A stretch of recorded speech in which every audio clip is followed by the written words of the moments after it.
Nous allons vous présenter la séance de cours magistral numéro 4. Dans cette séance, nous verrons une méthode pour déterminer une solution particulière d'une équation différentielle linéaire de second ordre à coefficient constant et avec second membre, et nous verrons comment en déduire la solution générale d'une telle équation. Nous présentons les consignes pour assister à un cours magistral en distanciel. Ce cours magistral en distanciel se déroulera selon une alternance de présentation du polycopié où nous aborderons les notions théoriques du polycopié et des exemples rédigés. Ces exemples rédigés, lorsque nous les aborderons, vous devrez mettre en pause régulièrement pour vous donner le temps de noter ces exemples rédigés et de compléter les éventuels trous qui pourront apparaître dans la rédaction de ces exemples. À la fin de la séance, vous devrez disposer des exemples du cours magistral rédigés sur papier. Et ensuite, si vous voulez retravailler ce CM, vous disposerez donc de vos notes papier ainsi que de la version numérique du polycopié. Nous avons vu dans les séances précédentes comment résoudre l'équation sans second membre d'une telle équation, c'est-à-dire résoudre cette équation où A, B et C sont trois constantes réelles de sorte que A est différent de 0. Nous allons maintenant nous intéresser à la résolution de l'équation avec second membre, c'est-à-dire lorsque le second membre n'est pas nul, mais égal à une fonction D en la variable T, de sorte que D soit définie continue sur l'intervalle grand I. Nous avons la propriété suivante qui nous dit que si Y0 est une solution particulière de E, alors Y est solution de E si et seulement si Y moins Y0 est solution de l'équation sans second membre, ce qui est équivalent à dire que Y est égal à Y0 plus une solution de l'équation dans second membre. C'est-à-dire que Y est égal à une solution particulière plus une solution de l'équation dans second membre. Ainsi, nous pourrons dire que l'ensemble des solutions de E sur I, c'est-à-dire l'ensemble des fonctions réelles f définies sur I et solution de E, est l'ensemble grand S qui contient les fonctions f définies sur grand I à valeur de grand R, de sorte que f de t soit égal à l'expression d'une solution particulière, Y0, plus une solution de l'équation dans second membre. Donc nous retiendrons que la solution générale est donnée par Y égale une solution particulière Y0 plus une solution de l'équation dans second membre. Nous ne traiterons pas l'exemple 3.3. Nous allons présenter une méthode pour rechercher une solution particulière de l'équation différentielle grand E. Alors nous rappelons que l'équation caractéristique associée à l'équation dans second membre est AR carré plus BR plus C égale 0. Donc nous rappelons que nous obtenons ceci donc en remplaçant Y seconde par R carré, Y prime par R et Y par 1. C fois 1 donne C, et nous considérons une situation où nous n'avons pas des 2T mais 0. Alors, on va se passer dans une situation où le second membre est une fonction sinusoïdale éventuellement amortie ou amplifiée, c'est-à-dire nous considérons la situation où d de t est égal à exponentielle alpha t fois une fonction sinusoïdale de pulsation oméga que nous pouvons écrire grand A cosinus oméga t plus b fois sinus oméga t, où A, B, alpha et oméga désignent des constantes réelles. Nous nous plaçons dans la situation où le second membre est de la forme d de t égale exponentielle alpha t fois une fonction sinusoïdale dont l'expression est grand A cosinus oméga t plus b sinus oméga t. C'est-à-dire que nous savons que alpha est le facteur d'amortissement et oméga est la pulsation de la fonction sinusoïdale. Alors nous allons poser Q égale alpha plus j oméga, c'est-à-dire égal au coefficient d'amortissement plus j fois la pulsation. Et nous avons alors deux situations. Premier cas, si Q n'est pas racine de l'équation caractéristique, alors on cherche une solution particulière de la forme Y0 est égal à exponentielle alpha t fois lambda 1 cosinus oméga t plus lambda 2 sinus oméga t, où lambda 1 et lambda 2 sont deux constantes réelles que nous allons chercher à déterminer pour que Y0 vérifie l'équation différentielle E. Deuxième cas, c'est la situation où Q n'est pas racine de l'équation caractéristique, alors on cherche une solution particulière Y0 qui va être égal à l'expression précédente, mais que nous allons multiplier par t. Nous avons ainsi les expressions à poser pour Y0 selon que Q soit racine ou non de l'équation caractéristique.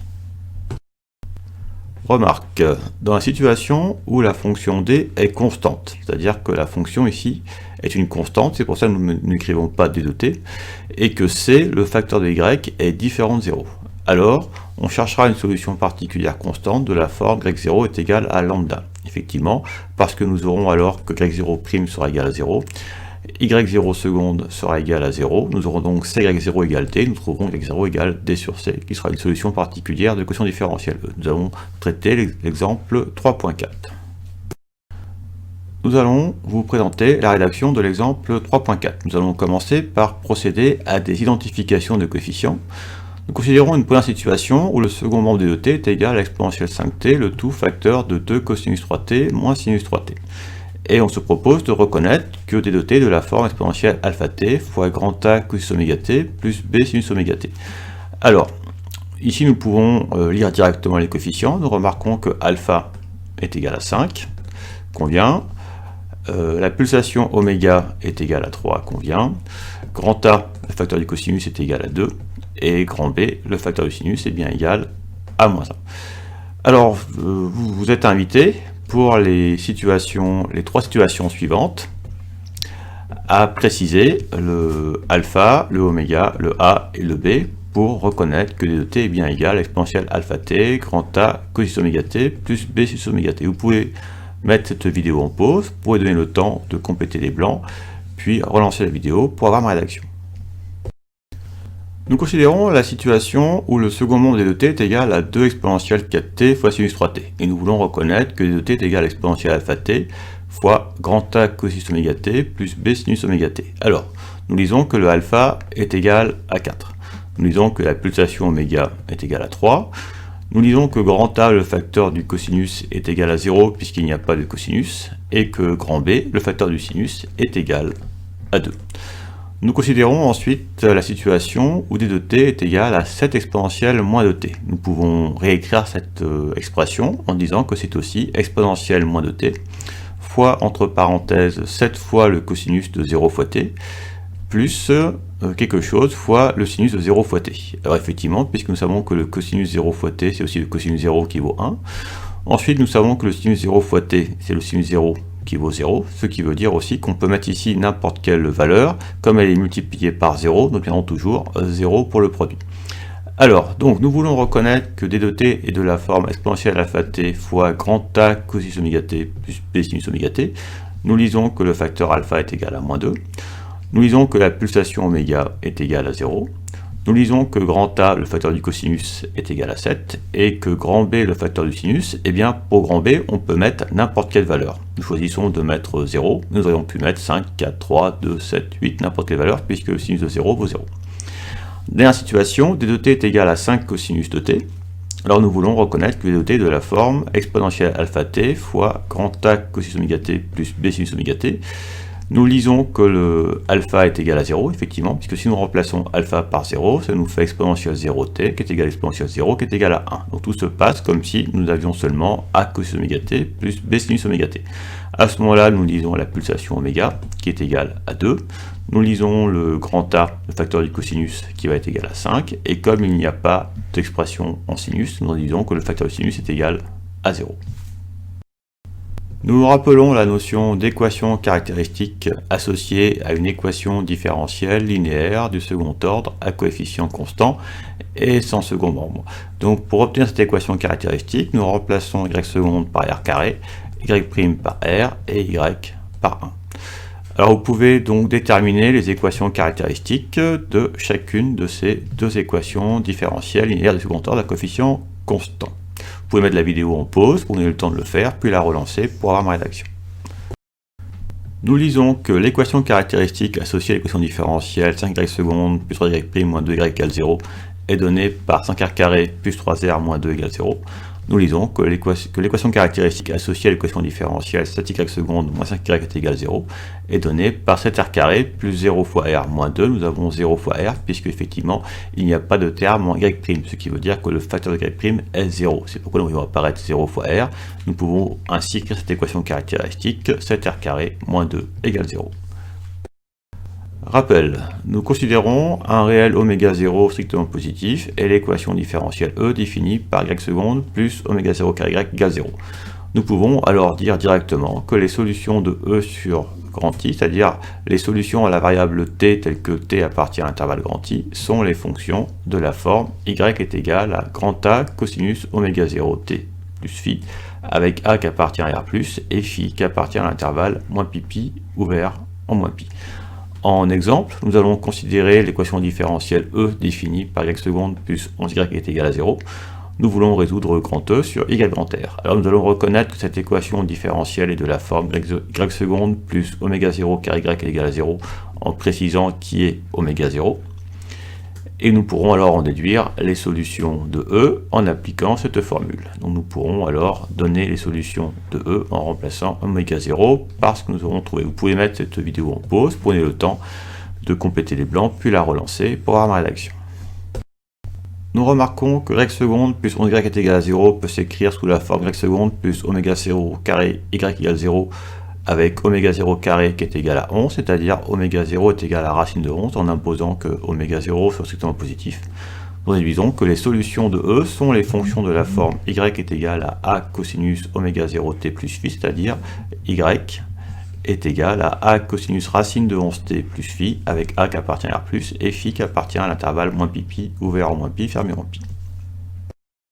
En exemple, nous allons considérer l'équation différentielle E définie par y seconde plus 9y est égal à 3 cosinus de t pour t appartenant à l'intervalle grand I égale grand R. Nous allons commencer par résoudre l'équation sans second membre, c'est-à-dire le SSM, c'est-à-dire que nous mettons le second membre à 0, nous obtenons l'équation différentielle y seconde plus 9y est égal à 0. Cette équation différentielle, nous la nommons E0. Alors nous allons reconnaître que cette équation différentielle est de la forme y seconde plus oméga 0 car y est égal à 0, et nous donnerons la valeur d'oméga 0. Nous en pourrons alors en déduire que les solutions de l'équation sans second membre sont les fonctions de la forme y est égal à a cosinus oméga 0 t plus phi, que nous préciserons en remplaçant oméga 0 par sa valeur. Nous aurons ainsi déterminé les solutions de l'équation sans second membre. Nous allons ensuite considérer le ASM, l'équation avec second membre, qui est donc y seconde plus 9y est égal à 3 cosinus de t, qui est l'équation différentielle E, et nous allons chercher à déterminer une solution particulière de y0. Et nous allons commencer par procéder à l'identification des coefficients, c'est-à-dire que nous allons reconnaître que 3 cosinus de t est de la forme exponentielle alpha t fois grand A cosinus oméga t plus b sinus oméga t, en précisant les valeurs des paramètres alpha, oméga, grand A et grand B. Vous pouvez mettre la vidéo en pause, prenez le temps de compléter les blancs, puis la relancer pour avoir ma rédaction. Nous reconnaissons que l'équation différentielle y seconde plus 9y est égal à 0 est de la forme y seconde plus oméga 0 carré y est égal à 0 avec oméga 0 carré qui est égal à 9. Alors en imposant qu'oméga 0 est positif, nous avons donc qu'oméga 0 est égal à racine de 9 qui nous donne 3. Nous en déduisons alors que les solutions de l'équation sans second membre sont les fonctions de la forme y est égal à a cosinus oméga 0 t plus phi avec oméga 0 égale 3, ce qui donne donc oméga y de t est égal à a cosinus 3t plus phi avec a qui appartient à r+, et phi qui appartient à moins pi. Nous intéressons ensuite à l'équation avec second membre, le ASM, c'est-à-dire que nous allons considérer maintenant le second membre 3 cosinus de t.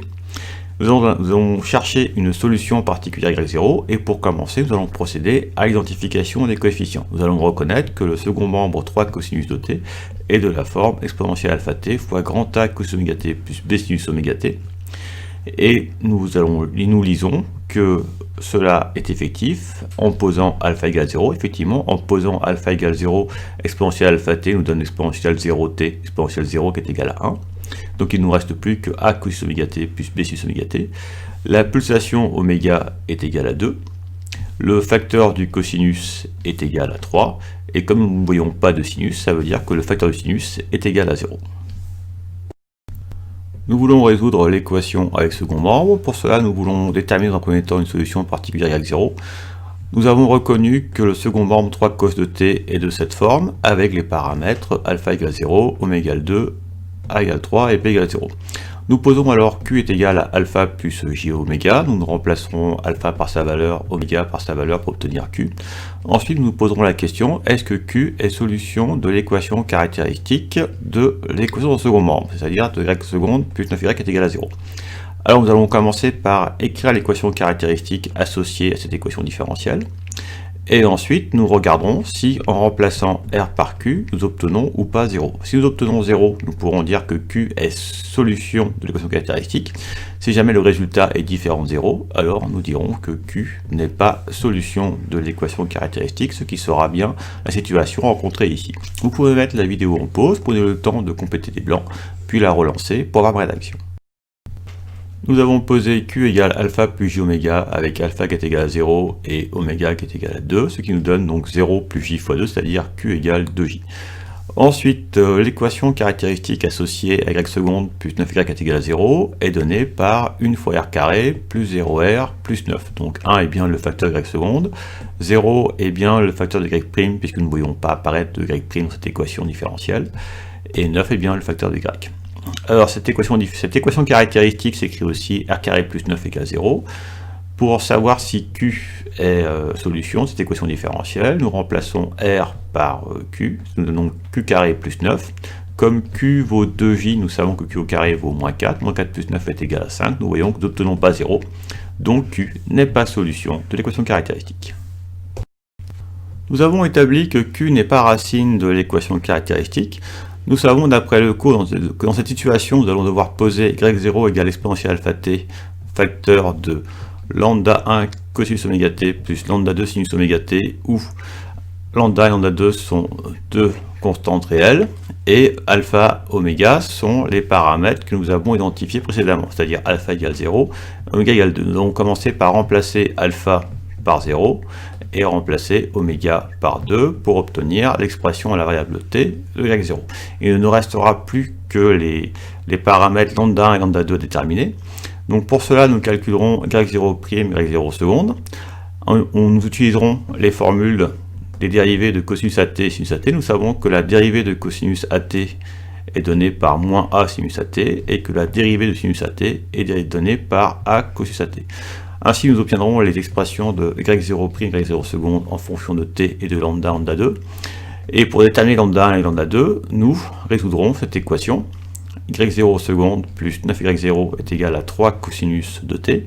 Nous remplacerons y0 seconde par son expression en t.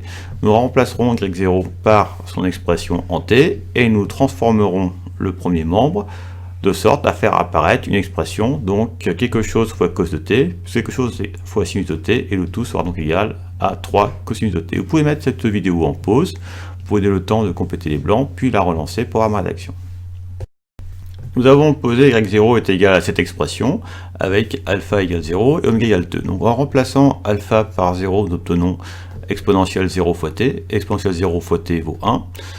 Et ensuite, en remplaçant oméga par 2, nous obtenons lambda 1 cosinus de t plus lambda 2 sinus de t. Donc, comme exponentielle 0t est égale à 1, nous obtenons que y0 est égal à lambda 1 cosinus de t plus lambda 2 sinus de t. Ensuite, nous calculons y0'. Donc, nous savons que la dérivée de cos de t est donnée par moins 2 sinus de t. Nous obtenons donc moins 2 lambda 1 sinus de t.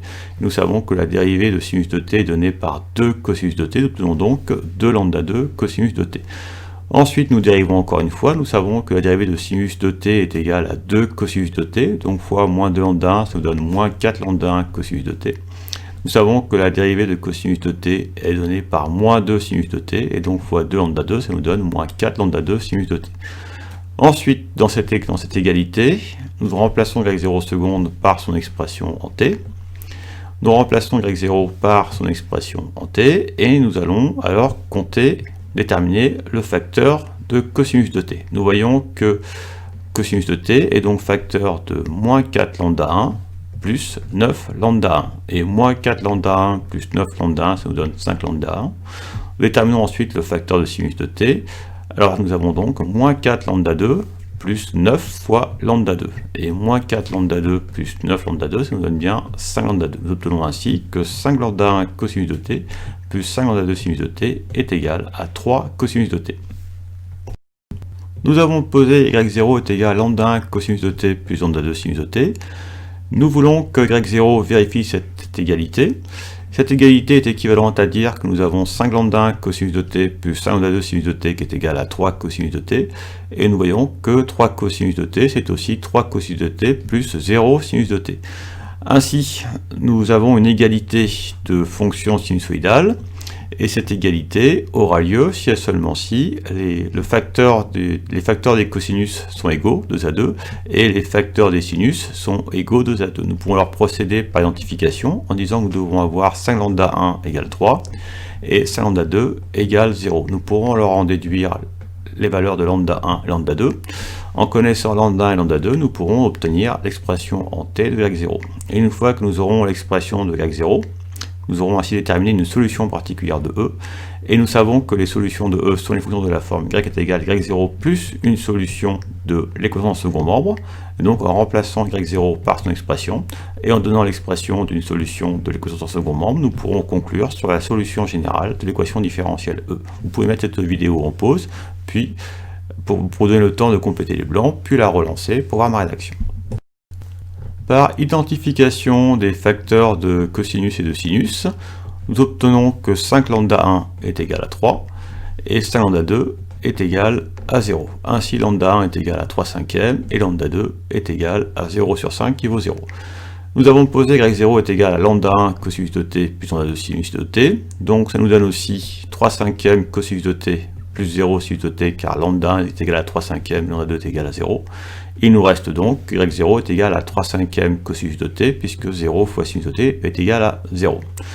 Donc, nous avons obtenu ainsi une solution particulière de E. Nous savons alors que les solutions de E sont les fonctions de la forme y est égal à y0 plus une solution de l'équation en second membre, c'est-à-dire y de t est égal à 3 cinquièmes cosinus de t, qui est donc y0, et nous avons vu que l'expression des solutions de l'équation en second membre sont de la forme a cosinus 3t plus phi, avec a qui appartient à r+, et phi qui appartient à l'intervalle moins pi, ouvert en moins pi, fermé en pi. Ainsi, y de t est égal à 3 cinquièmes cosinus de t plus a cosinus 3t plus phi, et l'expression générale des solutions de l'équation différentielle grand E. Nous avons ainsi résolu cette équation différentielle grand E.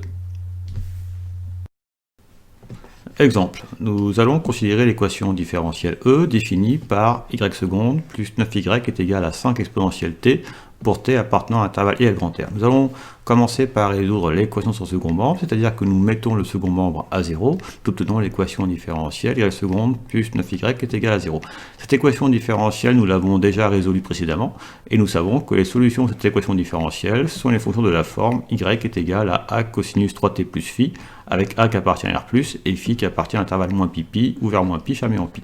Nous allons maintenant passer à la résolution de l'équation avec second membre, c'est-à-dire l'équation complète en considérant le second membre qui est égal à 5 exponentielle de t. Nous allons commencer par déterminer une solution particulière y0. Alors pour ça, dans un premier temps, nous allons procéder à l'identification des coefficients, c'est-à-dire que nous allons chercher à déterminer les coefficients alpha, oméga, grand A et grand B, de sorte que 5 exponentielle de t soit égal à l'exponentielle alpha t fois a cosinus oméga t plus b sinus oméga t. Et une fois que nous aurons déterminé ces coefficients, c'est-à-dire ces paramètres, nous pourrons poser q égale alpha plus j oméga, nous remplacerons alpha par sa valeur et oméga par sa valeur. Vous pouvez mettre cette vidéo en pause, prenez le temps de compléter les blancs, puis la relancer pour comparer avec ma rédaction. Nous procédons à l'identification des coefficients. Nous avons 5 exponentielle de t qui est égal à exponentielle alpha t fois grand A cosinus oméga t plus b sinus oméga t, avec alpha qui est égal à 2. Nous disons effectivement que le facteur de t est bien 2. Nous remarquons qu'il n'y a pas de cosinus oméga t ni de sinus oméga t dans l'expression de gauche, ce qui veut dire que la pulsation oméga est nulle. Donc oméga est égal à 0. Oméga est égal à 0 entraîne que ici nous avons cosinus 0t qui vaut 1. Donc grand A sera égal à 5, et par contre le sinus 0 fois t est égal à 0, c'est-à-dire que peu importe la valeur qu'on met ici pour b, nous obtiendrons 0.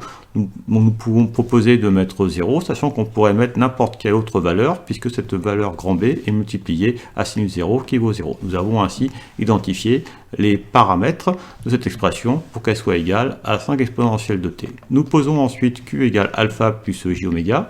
Nous avons alpha qui est égal à 2, nous avons oméga qui est égal à 0, donc ça nous donne 2 plus j fois 0, donc q est égal à 2. Nous sommes en train de procéder à la résolution de l'équation avec second membre de cette équation différentielle grand E. Nous voulons déterminer une solution particulière y0. Nous avons identifié les paramètres. Nous avons vu que alpha est égal à 2, que oméga est égal à 0, et ainsi que q qui était égal à alpha plus j oméga est égal à 2. Nous posons maintenant la question, est-ce que q est solution de l'équation caractéristique de l'équation sans second membre? Nous savons que cette équation caractéristique est donnée par r carré plus 9 égale 0. Donc nous demandons, est-ce que Q vérifie cette équation? C'est-à-dire, si je remplace R par Q, est-ce que le second membre est bien égal à 0? C'est ce que nous allons vérifier en calculant Q carré plus 9.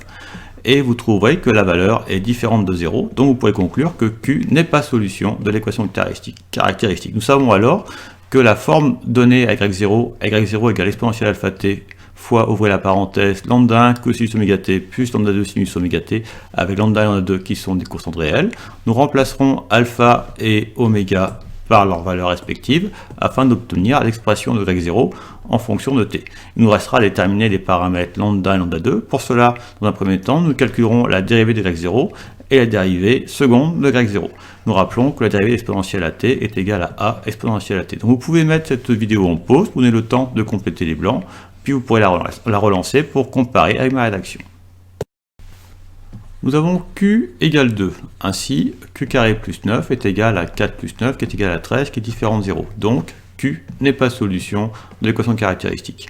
Nous avons posé y0 est égal à exponentielle alpha t fois lambda 1 cos oméga t plus lambda 2 sinus oméga t. Nous savons que alpha est égal à 2, donc ainsi exponentielle alpha t est égal à exponentielle de t. Et nous savons que oméga est égal à 0. Ainsi, nous obtenons cosinus de 0 fois t et sinus de 0 fois t. Nous savons que cosinus de 0 vaut 1 et que sinus de 0 vaut 0. Ainsi, nous obtenons que y0 est égal à lambda 1 fois exponentielle de t.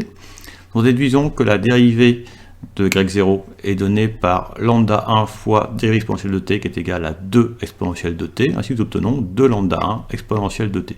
Et si nous dérivons encore une fois cette expression, nous allons encore avoir un 2 qui va apparaître en facteur en dérivant exponentielle de t, ce qui va nous donner donc 2 fois 2 lambda 1, c'est-à-dire 4 lambda 1 fois exponentielle de t. Nous avons établi que y0 est de la forme lambda 1 fois exponentielle de t, et nous voulons déterminer le paramètre lambda 1 de sorte que y0 soit une solution de l'équation différentielle grand E, c'est-à-dire de sorte que y0 vérifie cette égalité. Alors nous allons remplacer y0 seconde par son expression en t, nous allons remplacer y0 par son expression en t, nous en déduirons très rapidement la valeur de lambda 1 pour que cette égalité ait lieu. Nous pourrons alors conclure que y0 est égal à lambda 1 exponentielle de t et nous remplacerons lambda 1 par son expression pour avoir l'expression en t de y0 et nous pourrons dire que nous avons ainsi obtenu une solution particulière de grand E. Et alors les solutions de grand E sont les fonctions de la forme y est égal à y0 plus une solution de l'équation second membre, c'est-à-dire que nous dirons que y de t est égal donc à l'expression en t de y0 plus l'expression générale en t des solutions de l'équation sans second membre. Et nous pourrons alors conclure sur la résolution de l'équation différentielle grand E. Vous pouvez mettre cette vidéo en pause, prenez le temps de compléter les blancs, puis la relancer pour avoir ma rédaction. Dans cette égalité, nous remplaçons y0 seconde par son expression en t qui est 4 lambda 1 exponentielle de t, et nous remplaçons y0 par son expression en t qui est lambda 1 exponentielle de t. Nous remarquons que nous avons alors exponentielle de t facteur de 4 lambda 1 plus 9 lambda 1, ce qui nous donne 13 lambda 1 fois exponentielle de t. Cette égalité, nous pouvons la diviser par exponentielle de t car c'est une grandeur différente de 0. Nous obtenons ainsi que 13 lambda 1 est égal à 5, c'est-à-dire que lambda 1 est égal à 5 treizièmes. Nous avons ainsi déterminé la valeur de lambda 1. Or, y0 est égal à lambda 1 exponentielle de t, donc y0 est égal à 5 treizièmes exponentielle de t. Nous avons ainsi déterminé l'expression en t de y0, qui est une solution particulière de grand E.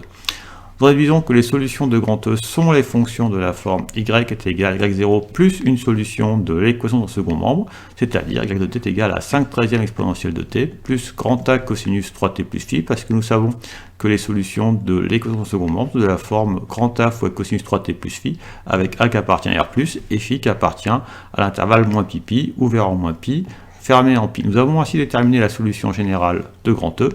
Nous avons donc résolu l'équation différentielle. Fin de cet exemple et fin de la séance.